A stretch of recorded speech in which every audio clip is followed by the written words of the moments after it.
Hi guys, kay nag-crave man tag puto si Kwati karon. Dali, uyogi ko ninyo magbuhat. Puto na ha, di na biko. Parehi lang nagnaong sa biko kay mas kubado sugar akong gamit. First day naghulom kog 2 cups nga malagkit diha sa tubig for 1 hour. Tapos steam lang siya og 30 minutes. Make sure dili siya overcook. Tapos diha 1.5 cup nga gata. Tapos 1 cup nga sugar or konti lang. Tapos pinch of salt para mabalance. Tapos i-mix mo lang. I-mix lang ng maigi. Naging brown yan kasi mas kubado sugar yung gamit ko. Wala kasi akong brown sugar. Tapos, yung pinag-steam mo ng 30 minutes na malagkit, isalin mo dyan. Isagol lang. Isagol na siya. Tapos, after i-mix na siya.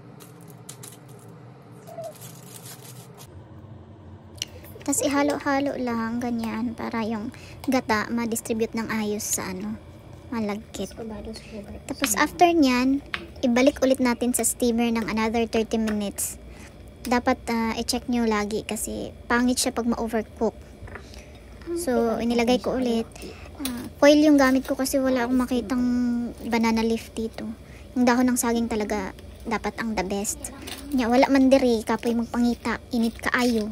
So, kana na lang kay gusto man ta mukaon, para-paraan na lang yun. So, mauna. Another 30 minutes.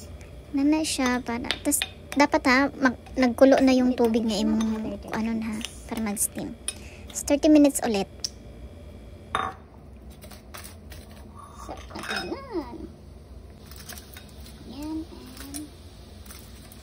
let's steam it again for another 30 minutes. Medyo madumi yung stove namin dyan kasi maraming nagluluto ba. Sharing kasi kami dito ng kitchen. Kaya yan.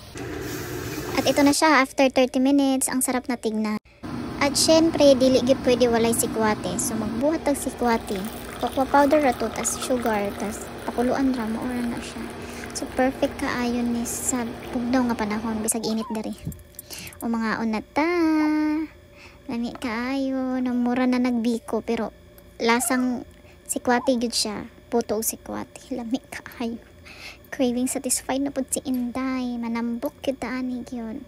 So, thank you for watching. Bye!